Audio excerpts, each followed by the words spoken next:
Good morning बच्चों। आज हम करेंगे हमारा new chapter moments supplementary reader, अपनी जो इंग्लिश की जो एक बुक है उसका third chapter Eswaran the story teller.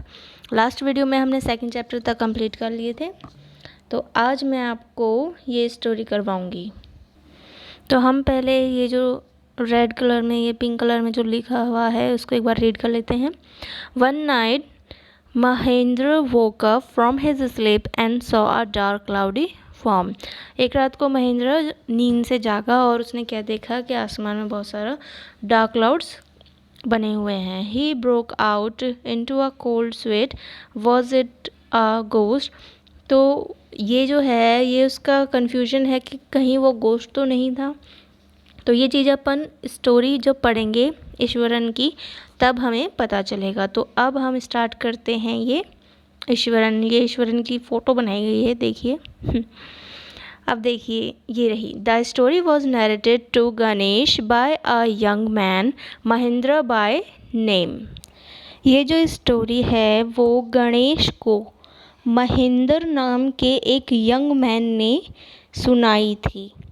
He was a junior supervisor in a firm which offered on hire supervisors at various types of construction sites, factories, bridges, dams and so on। इस line में महेंद्र के बारे में बताया गया है कि वो कौन था। He was a junior supervisor।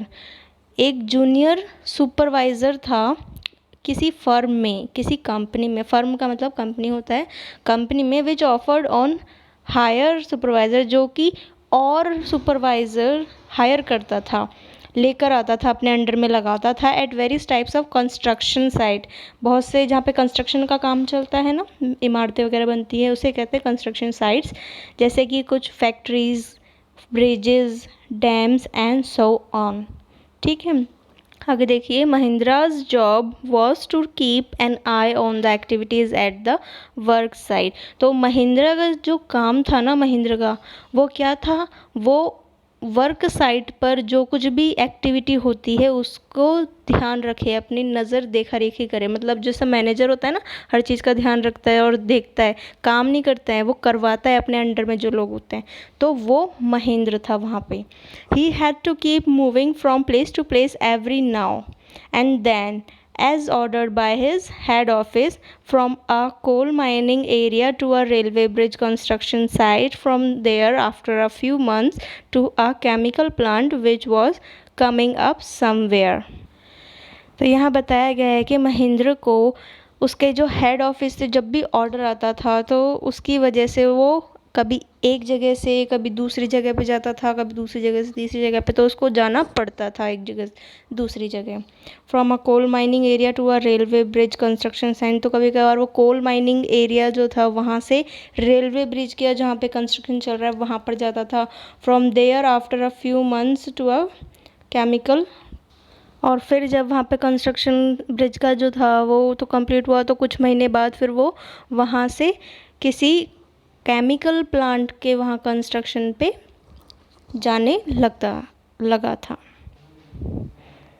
आगे देखिए next page. He was a bachelor. Bachelor होता है जिसकी शादी नहीं होती है, अनमैरिड जिसे कहते हैं। तो वो उसकी शादी नहीं हुई थी महेंद्र की। हिज नीड्स वर सिंपल, उसकी नीड्स बहुत ही सिंपल थी। And he was able to adjust himself to all kinds of odd conditions, whether it was an ill-equipped circuit house or a makeshift canvas tent in the middle of a stone quarry।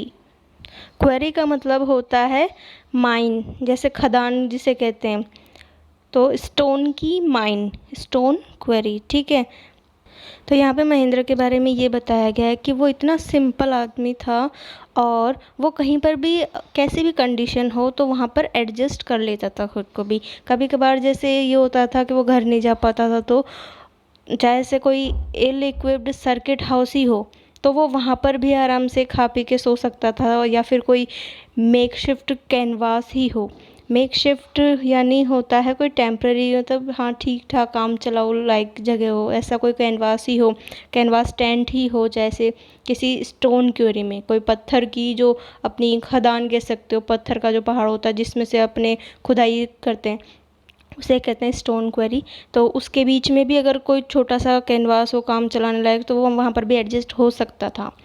But one asset he had was his cook Eswaran, लेकिन जो उसकी सबसे सबसे बड़ी और important asset थी, means जो उसके लिए सबसे यूज़फुल पर्सन था, वो कौन था? उसका कुक ईश्वरन, उसका नाम है कुक का। The cook was quite attached to Mahendra and followed him uncomplainingly wherever he was posted। जो कुक है वो महेंद्र से बहुत ज़्यादा अटैच था और हमेशा उसके साथ जहाँ पर भी वो जाता था, कहीं पर भी, जैसे कितनी भी दूर उसका काम हो, वो उसके साथ हमेशा जाया करता था। ही कुकड फॉर महेंद्र, वो उसके लिए खाना बनाया करता था। वॉश्ड हिज क्लोथ, उसके कपड़े धोया करता था। And chatted away with his master at night, और रात को उसके साथ बातें करते करते उसके पास में सो जाया करता था बात करते करते। He could weave out endless stories and anecdotes on varied subjects। यहाँ पे एनेक्डोट्स यानी होती हैं स्टोरीज़, किस्से जिसे कहते हैं अपन। तो ये जो लाइन है वो यहाँ पर उस कुक के बारे में है, ईश्वरन के बारे में है कि वो क्या कर सकता था, कि वो बहुत से टॉपिक्स पर जो एंडलेस स्टोरीज़ होती हैं वो, और जो बहुत से किस्से हैं स्टोरीज से रिलेटेड, उन्हें बनाकर स्टोरीज़ बोल सकता था। यहाँ पे जो अपना टॉपिक है स्टोरी टेलर, तो यहाँ पे वो इसीलिए उसका यहाँ पे शॉर्ट डिस्क्रिप्शन दिया गया कि वो स्टोरी बनाने में माहिर था। Iswaran also had an imagining capacity to produce vegetables and cooking ingredients seemingly out of nowhere in the middle of a desolate landscape with no shops visible for miles around. Iswaran के पास एक अमेजिंग कैपेसिटी थी, एक काबिलियत थी किस चीज़ की, कि वो वेजिटेबल्स और जो कुकिंग इंग्रेडिएंट्स होते हैं, कुकिंग करने के लिए जो भी सामान चाहिए होता है, उनको ईजिली प्रोड्यूस कर सकता था। चाहे से वो कहीं पर भी, कोई सी भी ज़मीन पर वो उन्हें प्रोड्यूस कर सकता था। और उसका ये जो अमेजिंग कैपेसिटी थी वो ये तो थी कि वो सब्जी और कुकिंग इंग्रेडिएंट्स उगा लेता था, लेकिन कहाँ पर? वो ऐसी जगह पे, ऐसी बंजर या उजाड़ ज़मीन पर जहाँ पर दूर दूर तक कोई शॉप ही नहीं दिखाई देती थी, मीलों तक, ऐसी जगह पर वो सब्जियाँ और जो कुकिंग इंग्रेडिएंट्स हैं वो उगा लेता था। ऐसा उसको टैलेंट था, ऐसा उसे टैलेंट आता था। He would miraculously conjure up the most delicious dishes made with fresh vegetables within an hour of arriving at the zinc sheet shelter at the new workplace। Miraculously conjure up मतलब होता है जादू से कोई चीज़ प्रकट करना। तो वो क्या करता था कि जैसे ही वो लोग कोई भी जैसे जगह पर महेंद्र के साथ जैसे ही वो पहुंचते थे, तो वहाँ पहुँचने की 1 घंटे के अंदर वो पता नहीं कहाँ से जादू करके डिलीशियस डिशेस, फ्रेश वेजिटेबल्स 1 घंटे के अंदर वहाँ पे उजड़ी हुई ज़मीन के अंदर उगा देता था। जहाँ तक दूर दूर तक कोई दुकान नहीं थी, खाने पीने का कोई सोर्स नहीं था, वो जादू से कर देता था। Mahendra would be up early in the morning, वो महेंद्र मॉर्निंग में बहुत जल्दी उठ जाता था। And leave for work after breakfast, और ब्रेकफास्ट करने के बाद काम करने निकल जाता था। Carrying some prepared food with him, और जो उसके लिए ईश्वरन जो खाना बनाता था वो अपने साथ लेके चला जाता था। Meanwhile Iswaran would tidy up the shed, wash the clothes and have a leisurely bath, pouring several buckets of water over his head, muttering a prayer all the while। और महेंद्र जब तक अपने हेड ऑफिस में, अपनी वर्क प्लेस पर काम करता रहता था, तो वो वहाँ पे क्या करता था? कि वो अपना जहाँ पे वो रुकते थे, जो भी टेंट वगैरह जो भी इनका रहता था सामान वगैरह, उसकी साफ़ सफाई करता था, कपड़े धोता था और अपने ऊपर नहाने के लिए कई बाल्टियाँ ऊपर डालता था और सारा काम फ्री करने के बाद वो नहाने जाता था मतलब। और फिर बाद में इस दौरान जब वो नहा रहा होता था तब वो मटरिंग यानी चुपचाप से बड़बड़ाना, तो वो अपनी कुछ प्रार्थनाएं कह सकते हैं हम इसे, प्रेयर्स, वो उस दौरान नहाते हुए बोला करता था। It would be lunch time by then, और फिर उसके बाद लंच टाइम हो जाता था। आफ्टर ईटिंग, खाना खाने के बाद, he would read for a while before dosing of, सोने से पहले वो कुछ पढ़ा करता था। खाना खा लेता था, खाना खाने के बाद नींद आती थी उसको, तो नींद आने से पहले वो कुछ पढ़ता था। The book was usually some popular Tamil thriller running to hundreds of pages. और वो लंच के बाद कैसी बुक्स पढ़ता था? वो पॉपुलर तमिल थ्रिलर जो कि 100 पेजेस की होती थी, 100 पेजेस की होती थी, उसे ही पढ़ा करता था। Its imaginative descriptions and narrative flourishes would hold Eswaran in thrall. In books की जो इमेजिनेटिव जो डिस्क्रिप्शन होता था और जो नैरेटिव फ्लोरिश होती, जो भाषा होती थी उसको बताने की, कहानियों को, उससे ईश्वरन बहुत ज़्यादा अट्रैक्ट हो जाया करता था, इसलिए वही बुक्स पढ़ता था। His own description were greatly influenced by the Tamil authors that he read. और ईश्वरन खुद भी जो डिस्क्रिप्शंस बताया करता था महेंद्र को, उसके अंदर भी उसके जो तमिल ऑथर्स थे जिनके वो रीड करता था बुक्स, उनका ही डिस्क्रिप्शन हुआ करता था। When he was narrating even the smallest of the incidents, he would try to work in suspense and a surprise ending into the account. जब वो खुद भी कोई स्टोरी सुनाया करता था, किसी भी स्मॉलेस्ट ऑफ इंसिडेंट्स, किसी भी छोटे से छोटी घटना के बारे में भी जब भी वो बताता था, तो वो उस स्टोरी के अंदर, अपनी कही हुई स्टोरी के अंदर क्या ट्राई करता था? सस्पेंस डालने का और सरप्राइज एंडिंग देने की कोशिश करता था, ताकि वो इंटरेस्टिंग लगे जो वो स्टोरी सुना रहा है। For example, instead of saying that he had come across N uprooted tree on the highway, he would say, with eyebrows suitably arched and hands held out in a dramatic gesture, the road was deserted and I was all alone. जैसे कि example में कुछ lines बताई हैं कि अगर जैसे कि उसको ये कहना है कि हाईवे के ऊपर एक अपरूटेड ट्री उसने देखा है, मतलब उखड़ा हुआ जो होता है पेड़, वो देखा है, तो इस चीज़ को वो घुमा कर बोलता था। क्या बोलता? वो अपनी आईब्रोज, जैसे जादूगर नहीं होते, अपनी आईब्रोज घुमाते हैं और अपने मतलब आईब्रोज हिलाते हैं और अपने हाथों को थोड़ा सा उठाकर इधर उधर सा से करके इंटरेस्टिंग बनाने के लिए फिर वो बोलता था।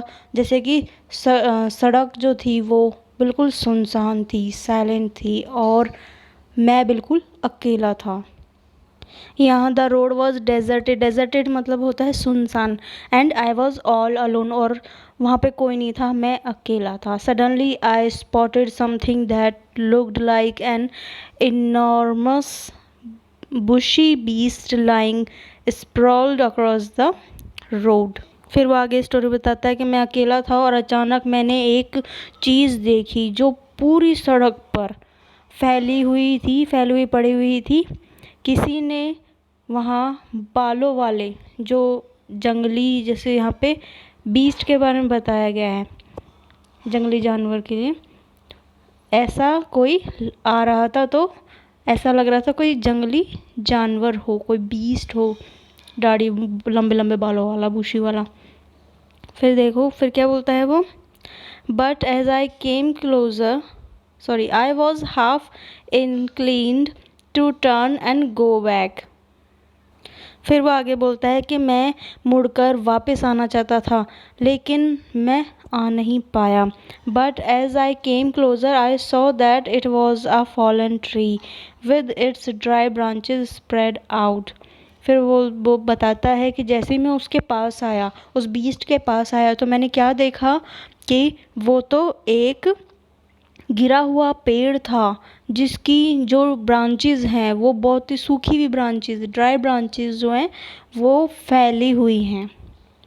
Mahendra would stretch himself back in his canvas chair and listen to Ishwaran's tales uncritically.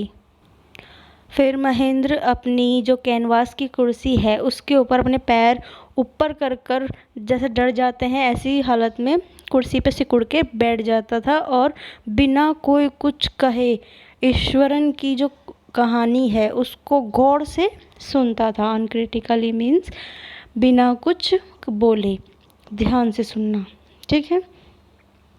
आगे देखिए, the place I came from is famous for timber, Iswaran would begin. फिर ईश्वरन ने शुरुआत करी स्टोरी की उस सीन के बाद। द प्लेस आई केम, जहाँ से मैं आया हूँ वहाँ पे टिम्बर मतलब लकड़ियाँ बहुत फेमस है।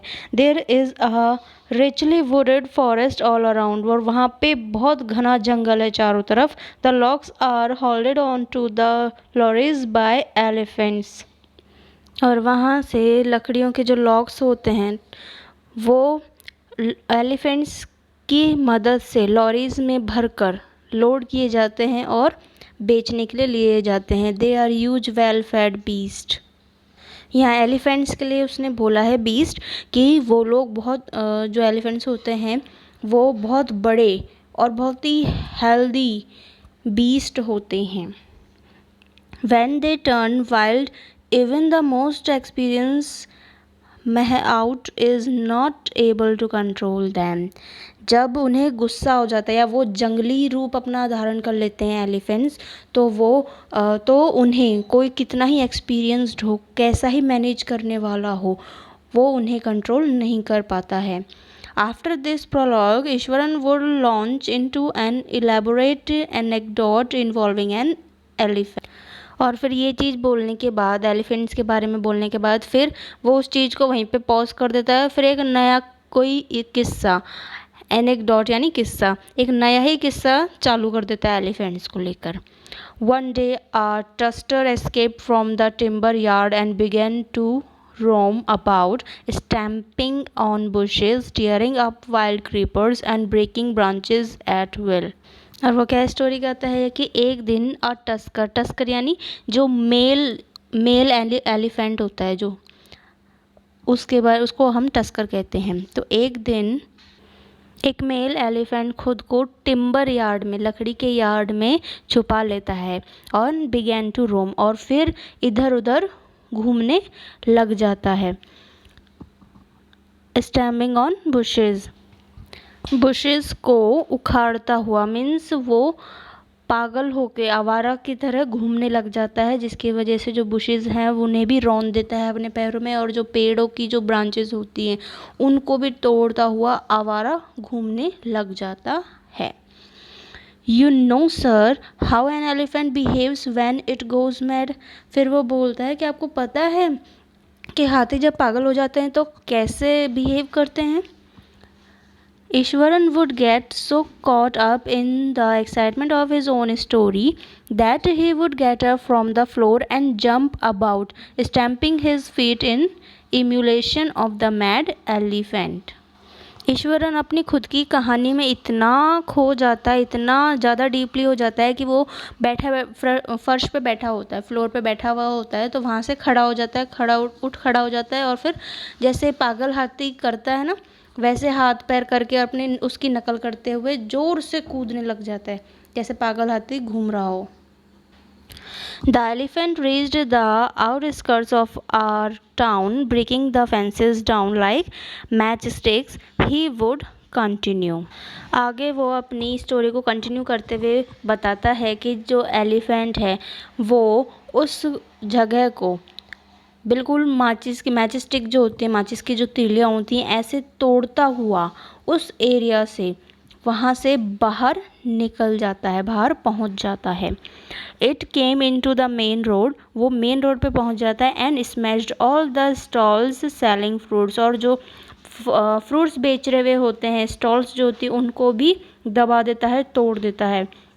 मड पॉट्स एंड क्लोथ्स, जो भी दुकानें होती वहाँ पे जो भी ठेले लगे हुए थे फ्रूट्स के, मड पॉट्स के या क्लोथ्स के, उन सब को तोड़ डालता है। People ran helter skelter in panic. The elephant now entered a school ground where children were playing breaking through the break wall. और लोग जो हैं वो दर्द के मारे भागते हैं, दर्द में। पैनिक का मतलब होता है हड़बड़ी में, तो वहाँ पे जो लोग थे वो हड़बड़ी में इधर उधर भागने लगे। और फिर हाथी स्कूल की ईंटों की दीवार तोड़ता हुआ स्कूल के अंदर जो गार्डन था, जो मैदान था, वहाँ पे पहुँच जाता है, जहाँ पर बच्चे क्या कर रहे होते हैं, बच्चे खेल रहे होते हैं। Okay, all the boys ran into the classrooms and shut the doors tight. और जो वहाँ पे जितने भी बच्चे थे सभी लड़के अपनी क्लासरूम्स में जाते हैं और दरवाज़ा बंद कर लेते हैं tightly. The beast grunted and wandered about, pulling out the football goal post, tearing down the volleyball net, kicking and flattening the drum caps for water and uprooting the shrubs। फिर वो एलिफेंट जो beast है, वो beast फिर चीखता हुआ और गुर्राता हुआ इधर उधर घूमता रहता है। और फिर उसने जो फुटबॉल की जो गोल पोस्ट थी उसको खींचकर गिरा दिया, जिसके अंदर अपन फुटबॉल डालते हैं वो वाली पोस्ट। और वॉलीबॉल का जो नेट था उसको फाड़ दिया। और पानी के लिए जो ड्रम रखे हुए होते हैं उसको भी पैर से गिरा दिया और पानी को फैला दिया और उसे तोड़कर बिल्कुल टुकड़ों में, पीसीज में कर दिया। और छोटी छोटी जो झाड़ियाँ हैं, स्क्रब्स हैं, उनको भी उखाड़ लिया। Meanwhile, all the teachers had climbed up to the terrace of the school building। और फिर इसी बीच में जो सभी टीचर्स थी वो भागते हुए स्कूल बिल्डिंग के टेरेस पर, मतलब छत पे चली गई। From there they helplessly watched the depredations of the elephants। और वहाँ से फिर वो उस जो एलिफेंट था सारी जो हरकतें कर रहा था, जो भी नुकसान कर रहे थे, उसको देख रहे थे। There was not a soul below on the ground। नीचे ग्राउंड में एक भी आदमी नहीं था। The streets were empty as if the inhabitants of the entire town had suddenly disappeared। और जो रास्ते के अंदर, स्ट्रीट्स के अंदर ऐसे खाली हो गए सारी स्ट्रीट्स कि जैसे वहाँ पे तो कोई रहता ही नहीं हो, शुरू से ही बिल्कुल सब ऐसे गायब हो गए। I was studying in the junior class at that time and was watching the whole drama from the rooftop। फिर वो बताते हैं कि आगे स्टोरी को सुनाते हैं कि मैं उस टाइम पर जूनियर क्लास में पढ़ा करता था और मैं ये सारा ड्रामा जो कुछ भी हो रहा था वो रूफ टॉप से, छत के ऊपर से देख रहा था। I don't know what came over me suddenly. और फिर पता ही नहीं अचानक मेरे मन में क्या आया। I grabbed a cane from the hands of one of the teachers and ran down the stairs and into the open. मैंने एक टीचर के हाथ से छड़ी जो होती है, उनके हाथ टीचर की जो लकड़ी होती है, तो वो छड़ी उनसे छीन ली और फिर सीढ़ियों से, स्टेयर्स से भागता हुआ नीचे आया और फिर ग्राउंड में चला गया। The elephant grunted and menacingly swung a branch of a tree which it held in its trunk।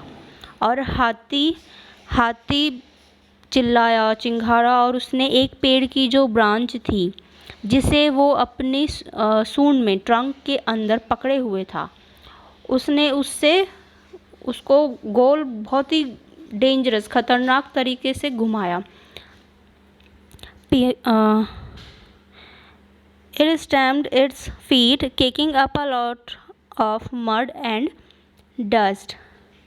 उसने अपने पैर पटके, ज़मीन में 2-3 बार पटके ज़ोर ज़ोर से और बहुत सारी जो कीचड़ और धूल थी वो उड़ाई, मतलब धूल उड़ने लगी जैसे उसने पैर ज़मीन में ठोके तो। But I looked frightening but I moved slowly towards it, stick in hand. लेकिन ये बहुत ज़्यादा डरावना लग रहा था जो सीन था, लेकिन मैं धीरे धीरे उसकी ओर बढ़ा, और फिर जो छड़ी थी मेरे हाथ में वो मेरे हाथ में ही थी। People were watching the scene hypnotize from near by house tops. जो लोग थे वो इस सीन को, हाइप्नोटाइज मतलब एक तरफ सीधी आंख में करना, मतलब आंखें इधर उधर भी नहीं कर रहे थे, सीधी आंख से मुझे ही देख रहे थे अपने घरों की टॉप से, house tops. The elephant looked at me red eyed ready to rush towards me. फिर एलिफेंट ने मुझे लाल आँखों से देखा, मतलब गुस्से में देखा, और मेरी तरफ दौड़ता हुआ भागता हुआ आने लगा। इट लिफ्टेड इट्स ट्रंक, अपनी उसने जो सूंड थी, ट्रंक थी, वो उठाई, एंड ट्रम्पटेड लाउडली, और ज़ोर से उसने चिंघाड़ा। At that moment I moved forward and mustering all my force, और उसी टाइम मैं आगे बढ़ा और अपनी सारी शक्ति से जल्दी से उस छड़ी को उसके पैर के जो पूरी फोर्स के साथ waged it's third toe nail on the quick, और जल्दी से मैंने उसका जो तीसरा जो थर्ड जो नेल था, टो नेल जो पैर का जो नाखून था, वो जोर उसके ऊपर जोर से मारा। The beast looked stun for a moment, then it shivered from head to foot and collapsed.